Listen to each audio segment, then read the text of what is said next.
Good morning সবাইকে। তোমরা সবাই কেমন আছো? আশা করি তোমরা সবাই ভালো আছো, আর আমিও খুব ভালো আছি। চলে এসেছি আরও একটি নতুন ব্লগের সাথে। আর হ্যাঁ, তোমাদের কার কার ভিডিও আমার ভালো লাগে অবশ্যই কমেন্ট করে জানিও, তাহলে আরও নতুন নতুন ভিডিও তোমাদের জন্য অপেক্ষা করছে। হ্যাঁ, কিছু কিছু মানুষের হয়তো আমার ভিডিও ভালো লাগছে, ভিউজ দিচ্ছ, তোমরা বুঝতেই পারছি। তোমাদের আশীর্বাদে অনেকটাই এগিয়ে যাচ্ছি, আরও এগোতে চাই। তোমরা আশীর্বাদ না করলে কিন্তু কিছুতেই হবে না। তো তোমরা আমাকে সাপোর্ট করো, তোমাদের সাপোর্টটা অনেক অনেক দরকার। যাই হোক, আজ কিন্তু আমার পুচকুর ফার্স্ট ভ্যাকসিন, আর আমি বৌদি পুচকুকে নিয়ে বেরিয়ে গেছি সোজা বাড়ি থেকে, টোটো রিজার্ভ করে শ্বশুরবাড়ি এলাকার কাছাকাছি। তো আমার শ্বশুরবাড়ি আর আমার বাড়ি কিন্তু বাপের বাড়ি খুব একটা দূরত্বে নয়, অনেকটাই কম দূরত্বে। তার জন্য আমরা বেরিয়ে গেছি, কাছাকাছি আছে প্রায় 5 মিনিটের রাস্তা। তো সেখানে আমরা টোটো করেই রিজার্ভ করেই যাচ্ছি, কারণ পুচকু ছোটো, হেঁটে যাওয়া যাবে না, তার জন্যই টোটো করে আমরা চলে এসেছি।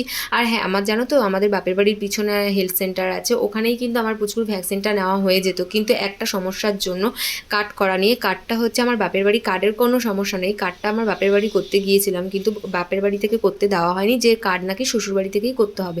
তো শ্বশুরবাড়ি থেকে করে আমি সব সুযোগ সুবিধা কিন্তু আমি বাপের বাড়ির ওই হেলথ সেন্টারে পেয়ে যেতাম। তো একটা ডেটের জন্য, ডেট আর কি ভ্যাকসিন দেওয়া হয়েছিল অন্য ডেটে, আর আমাকে বলা হয়েছিল আর এক ডেটে। এই কারণে কিন্তু আমাকে শ্বশুরবাড়ি এলাকায় আসতে হয়েছে, এখানে একতা সংঘ ক্লাব যেটা, এখানে আমাকে আসতে হয়েছে ভ্যাকসিন নেওয়ার জন্য।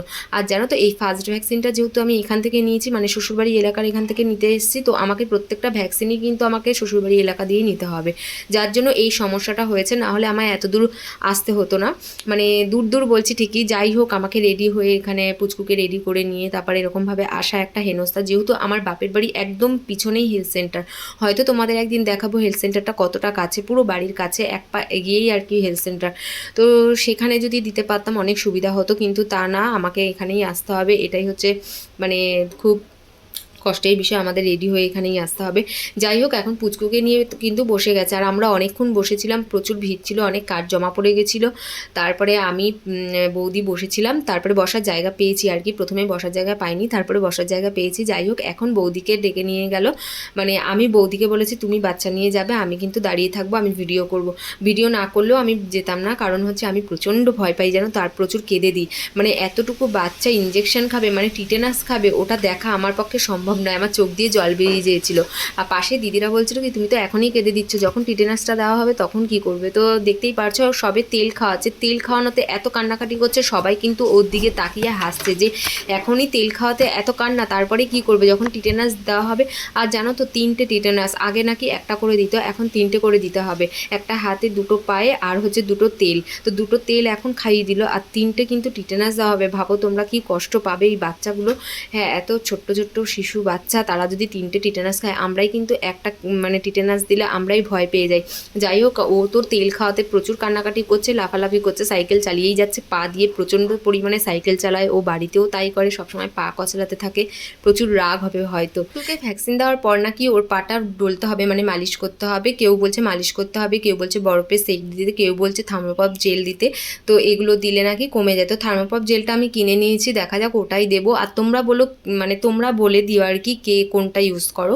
আর হ্যাঁ, দেখা যাক, বৌদি তো ডলে দেবে বলেছে। তো কি বলবো, নিজে আমার তো ভয় লাগছে যে কি করে ওকে সামলাবো, কি করে রাখবো, কারণ সবাই বলছে নাকি খুব কান্নাকাটি করে, খুব নাকি ব্যথা হয়, অসহ্যকর ব্যথা হয়, পা নাড়াতে পারে না, কান্নাকাটি করে। এটাই হচ্ছে আমার ভয়। এমনিই জানো তো, বাড়িতে খুব কান্নাকাটি করে, তারপরে যদি এই ভ্যাকসিন দিয়েছে যেহেতু, জেনে আর কি আরও যদি কান্নাকাটি করে, আমার তাতেই ভয় লাগছে। জানি না, এখন পর্যন্ত তো বাড়ি যাই, দেখা যাক কি হয়, কান্নাকাটি করে কি না করে, সেই জন্য প্রচণ্ড ভয় লাগছে যে কীভাবে সামলাবো ছেলেকে, পারবো তো। আর হ্যাঁ, বৌদি কিন্তু প্রচুর সামলায়, বৌদি আমার ছেলেকে অনেকটাই দেখে।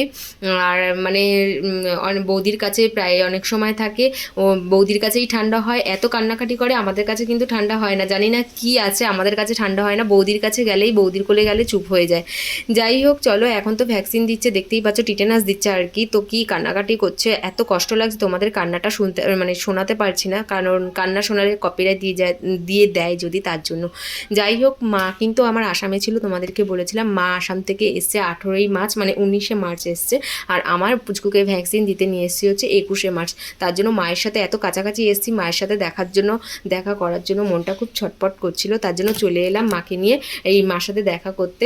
তো ভিডিওটা করা হয়নি, তোমাদের দেখাতেও পারিনি। যাই হোক, মা আবার একটু ঠাকুর ঘরে নিয়ে গেছিলো। যাই হোক, এখন টোটোর রাস্তায় দাঁড়িয়েছিল, টোটো তো এত ভেতরে ঢোকে না। তো যাই হোক, আমরা টোটো রাস্তা দিয়ে বেরিয়ে টোটো ধরে আমরা এখন বাড়ি চলে যাচ্ছি। চলো, কেমন লাগলো ভিডিওটা অবশ্যই কমেন্ট করে জানিও। টাটা।